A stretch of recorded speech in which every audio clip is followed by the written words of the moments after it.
You're listening to the Fan2Fan Podcast, and on this episode, we're talking to Josh Spiegel, horror writer and creator of the YouTube channel Movie Timelines. Here we go.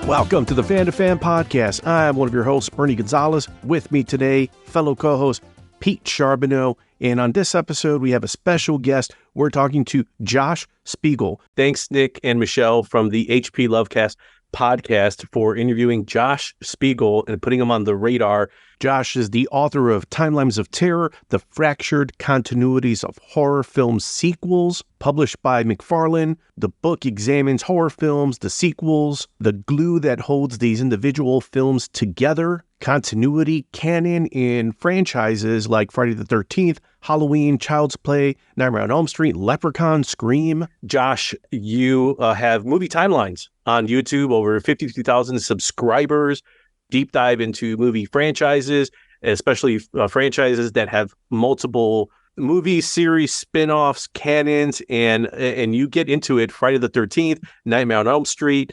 You devote videos to ranking movies, so like Carpenter movies, Stephen King adaptations, Christmas horror movies. You do videos on unanswered questions, so sticking in that Carpenter vein on Escape from New York, the Romero zombie films, Gremlins, Predator, the Alien series. And after watching quite a few of your videos, hearing your interview with Nick and Michelle, we just had to head you on. Pete and I just had to have a fun discussion with you. Thanks for coming on Fan2Fan. No problem. Thank you for having me. I love talking movies. I love talking horror movies. So this is fantastic. And thanks for having me on it.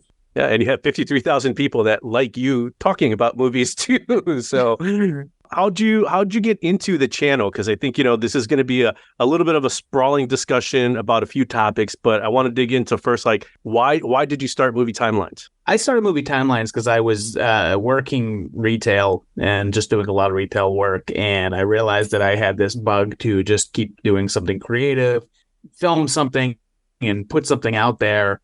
And I had started doing a little, like a web series with my wife where it was like a food show where we would go and try different foods and say whether or not like we liked it or whatever like that.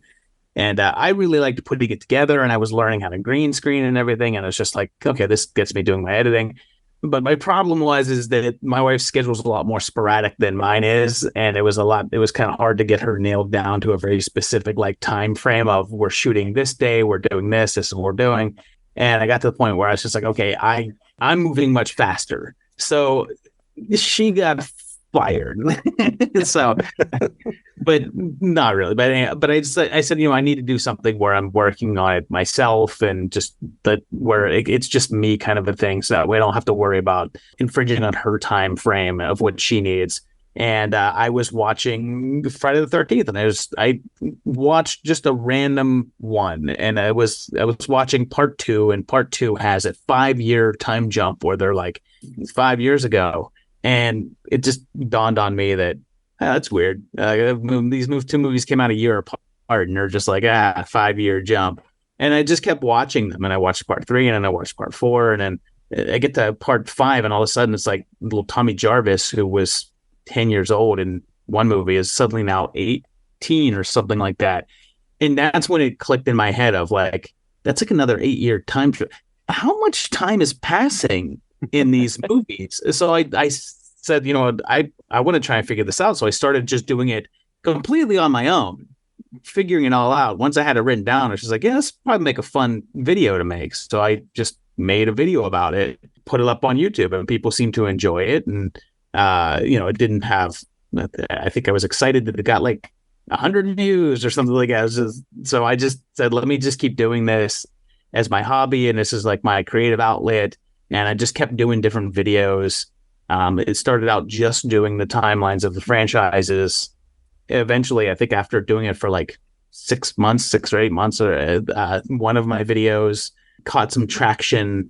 I think somebody posted on a Reddit or something like that. And it just, all of a sudden they get this like influx of viewers, and then it just kept building and building and building and building after that. And like the pandemic really kind of blew it up a bit, and just kept adding different series and just trying some different things to kind of broaden the scope of the channel and kind of, so I'm not just doing the same old thing over and over again. So yeah, I do about 5 or 6 different series at this particular point and just kind of rotate in between the bunch to kind of keep it fresh. So that way you're always, if you're a fan of the unanswered questions, you're getting one of those on a regular basis. The most popular thing right now is the 80s Project, where I'm going through all of the 80s horror movies chronologically, like how they were released. And that has been a very popular show. And I'm actually increasing how frequently I'm doing those. That seems to be the one everyone's really enjoying at the moment. When that first video blew up and you saw your viewership jump, did that put any pressure on you? Or were you able to kind of just be like, oh, that's really cool, and like, kind of keep it focused to be like, I just want to keep doing the stuff that I want to do, and if it resonates, awesome. Yeah, I mean, it was cool. It was cool that it happened, but at that particular point in time, I was just kind of rolling with it. It was just like, oh, that's really fun. Look at that video, did really well. But I mean, then the video I put out right after that just had the normal traffic again. I had a slight increase because obviously there was some people retain, but yeah, it just kept and it just became more gradual. And I think it wasn't until I hit about like 10,000 subscribers, they're just like, oh, okay, this is like a thing. People seem to like this. All right, well, let's keep going. And then, I think this year hitting 50,000 was a big deal, at least for me in my head, that was kind of like this milestone. I realize in the YouTube pond, that's still kind of small because, I mean, there's obviously people out there with millions of subscribers or whatever. But I kind of like that I have this little niche group that seem to be very dedicated to watching the videos and very conversive, and my crew people, my core people that comment and come to the channel are seem to be very friendly, very cool. Comment sections are usually always very pleasant.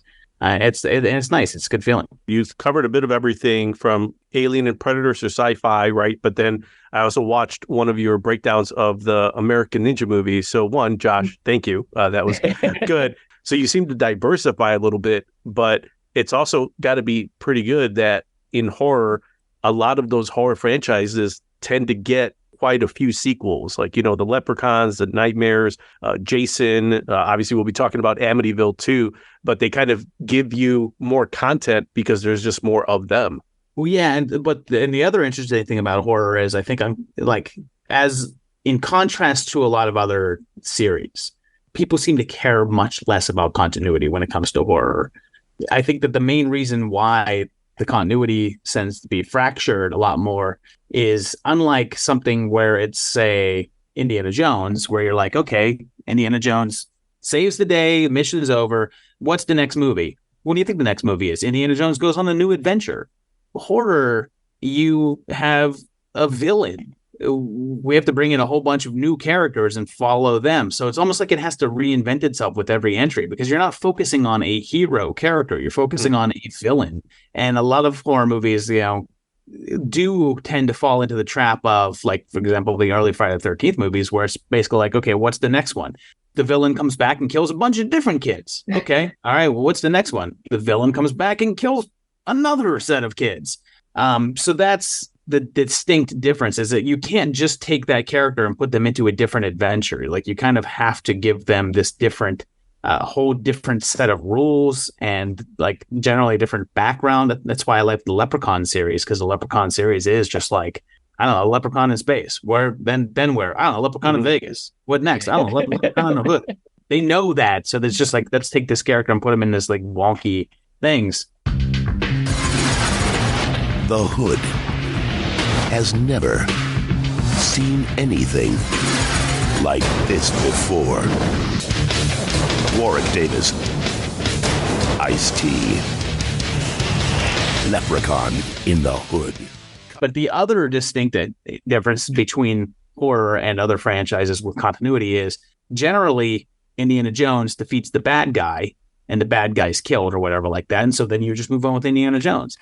But in a horror movie, that usually ends with the heroes killing the bad guy, but then you've got to bring the bad guy back for the next movie. So then it's not only like, well, what are we going to do for the next movie? Then it's like, how do we bring back our killer? Like, how do you bring back Freddy? I thought we buried him and he was done. All right, now what? So they have that challenge as well of what to do with not only where do we take this franchise, but how do we pick up from where we ended the last movie with our killer with a machete in his face? What do we do? Very unique to horror. Because you're obviously a big horror fan, was there a jumping off point for you? Was there a particular franchise? What did it for you? Tell us what you like so we can judge you, Josh, please. Well, I can tell you this. When I was younger, I didn't like horror movies. I was afraid of horror movies until my teenage years, and I wouldn't watch them. My mom has a story of taking me to go see Alien in a theater, but like not a first run theater, because my mom worked at a college for a while, and I guess they were screening it there. I have no idea what year this was, by the way, but I was pretty young. And she said that like I would not even look at the screen, which I imagine I was probably that sort of makes sense. But like I wouldn't watch horror movies at all until my teenage years. And I know the exact thing that did it for me is a documentary called Tom Savini. It was called Screen Greats Volume 1, Tom Savini. And it was a documentary about Tom Savini. I had an uncle that showed it to me, and it was basically like, here's Tom Savini's life. Here's how he got into horror. Here's how he got into the industry. And here's how he does the effects. And the exact scene that I can pinpoint that got me into horror is Rhodes being pulled in half at the ending of Day of the Dead, the whole choke 'em bit, because they went into this big elaborate thing with, okay, well, we're going to put him under the ground and we're going to build the fake body here. And these are his actual arms, but this is fake. And I'm like watching like, oh, that's cool. They actually dug out the ground. He's like under there. And from that moment on, horror just became a magic show. Horror stopped being about like, oh my God, that's a scary monster. What am I going to do? Oh, I don't know what to do with a scary monster. I'm afraid of it. It became, that's cool. Is that like an animatronic? Is that like a guy in a suit? I wonder how they do that. And I was not scared of it from one moment after that. And that was the formative. That was it. That I was hooked for life. That reminded me a bit, Pete, of the story you mentioned, how you saw Jaws for the first time. And I think you mentioned you were probably a little too young to watch Jaws, so you might have spent some of your time under a blanket or in your armpit or something, right? Yeah, say there were a few drive-in movies that my parents and my cousins took me to that I should not have been at. That had me cowering under blankets in the back of a station wagon, and that was after my cousins did that so that they didn't have to pay for me to get into the drive-in. I was like hiding under blankets, so it was like.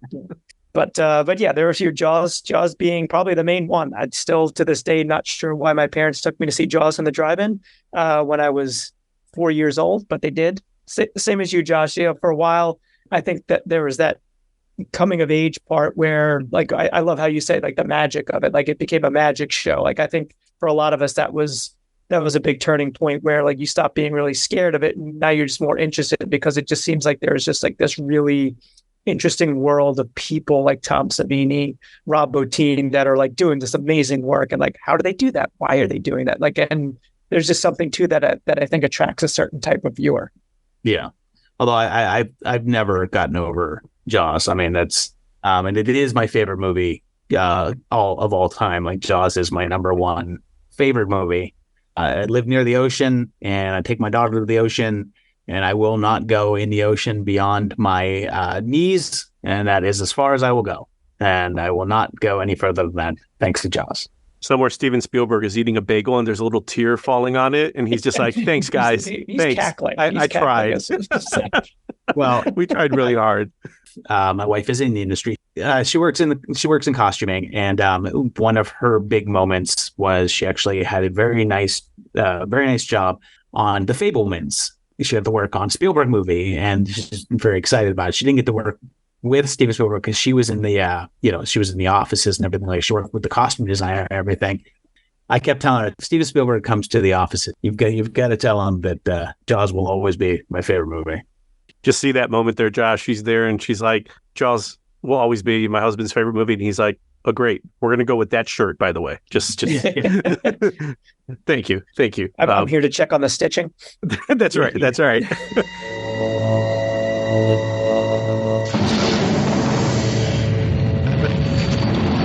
Somewhere in space, he is waiting. Somewhere on this ship, He is watching. He is powerful. What the hell was that? He is evil. He's here. And he's ready to party. Good evening. Hot stuff coming out. What did you shoot him with? Steroids? Leprechaun 4 in space.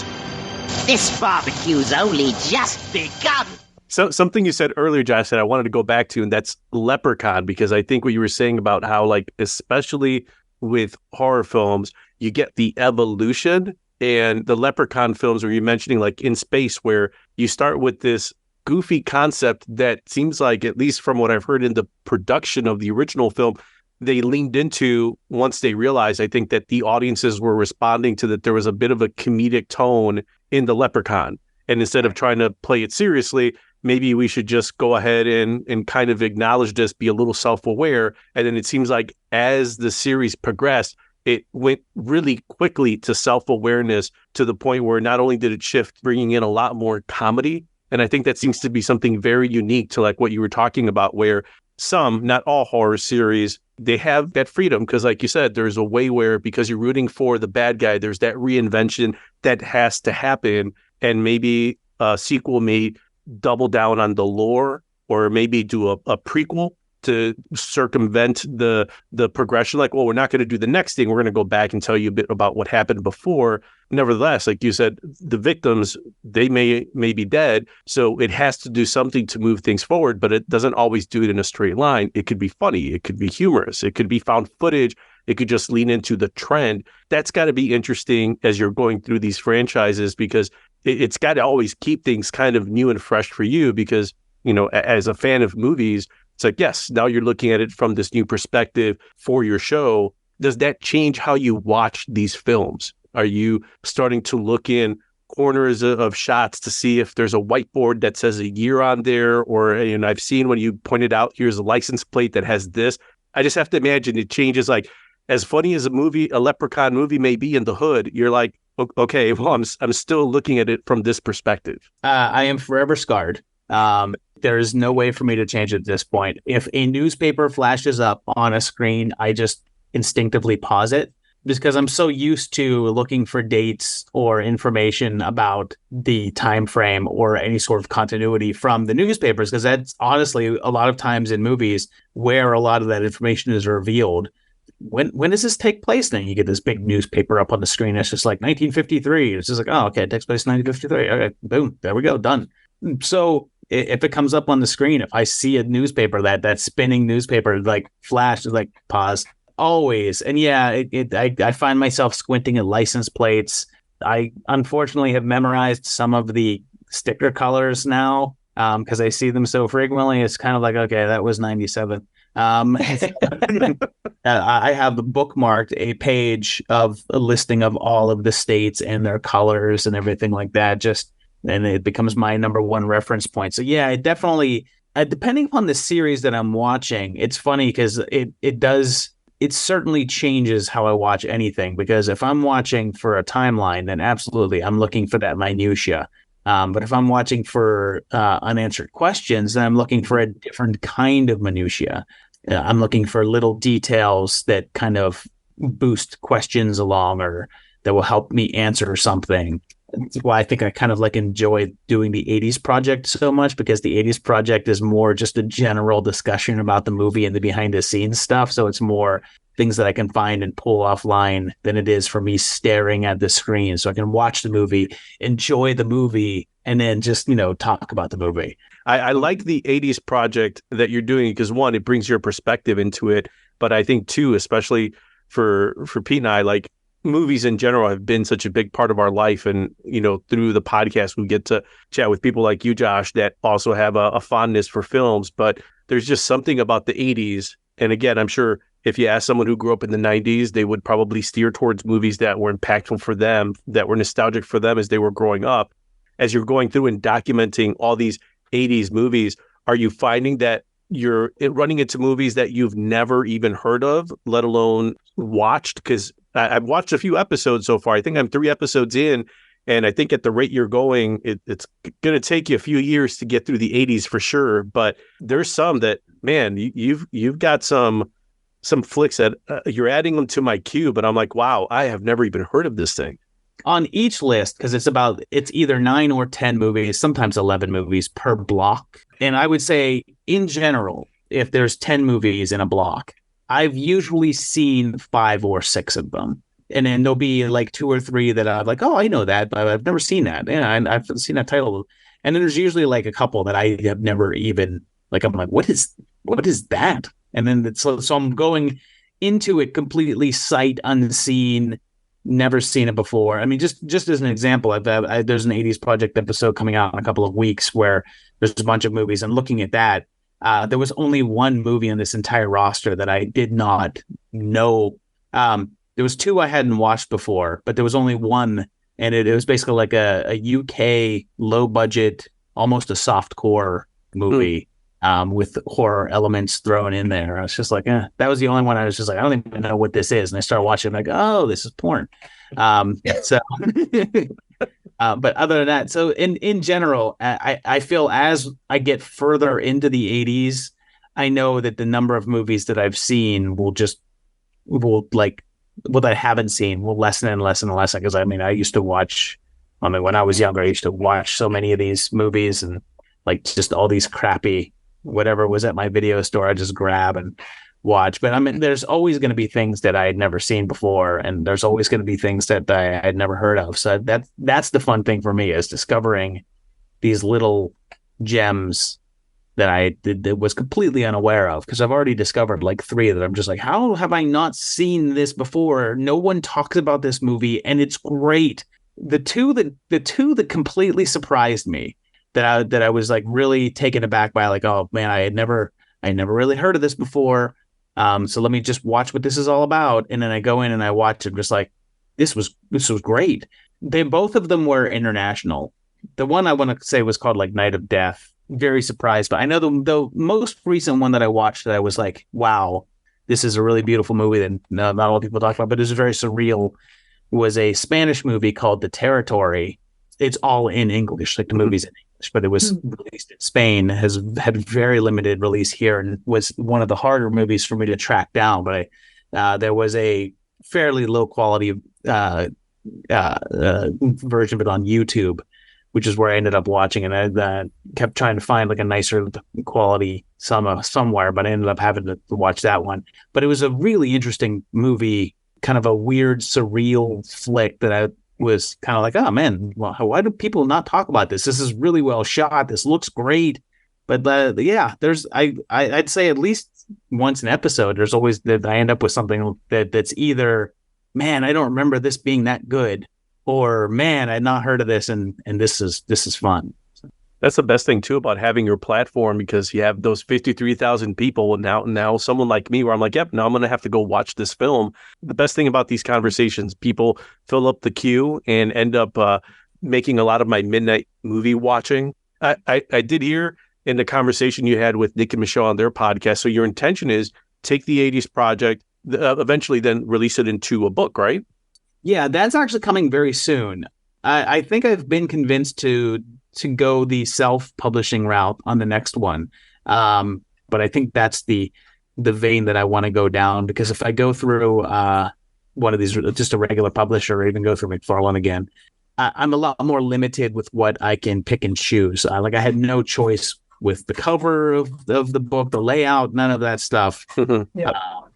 So I kind of want to go a route where I can have a little bit more say in what things look like and how it's presented. But yeah, I would love to do a full coffee table where it's like each page, gives you the movie, you get the box art and like some imagery from the movie and like the description. I'd love that. Just have like a comprehensive guide into the 80s, and like each book would be one full year of it. And I thought that'd be fantastic and fun to do. That's amazing, especially talking to 2 designers. I think, Pete, you and I, we just went from 6 to midnight. I was like, whoa, I want to see that book. Yeah, so my brain's already going. Remember, you can find the Fan2Fan Podcast at www.fanpodcast.com. Facebook, just search Fan2Fan Podcast. That's FAN, the number 2, FAN.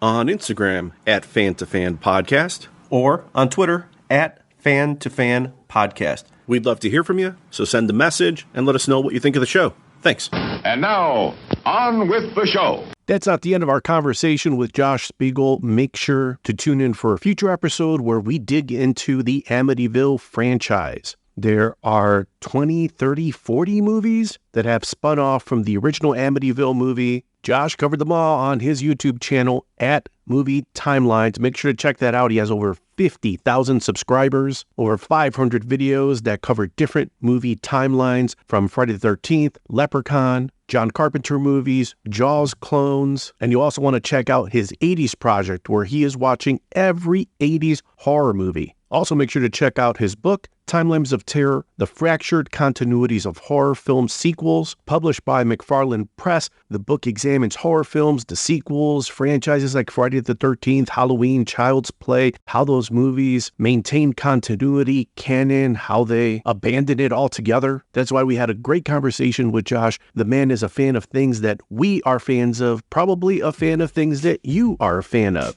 And thank you for listening to the Fan2Fan Podcast.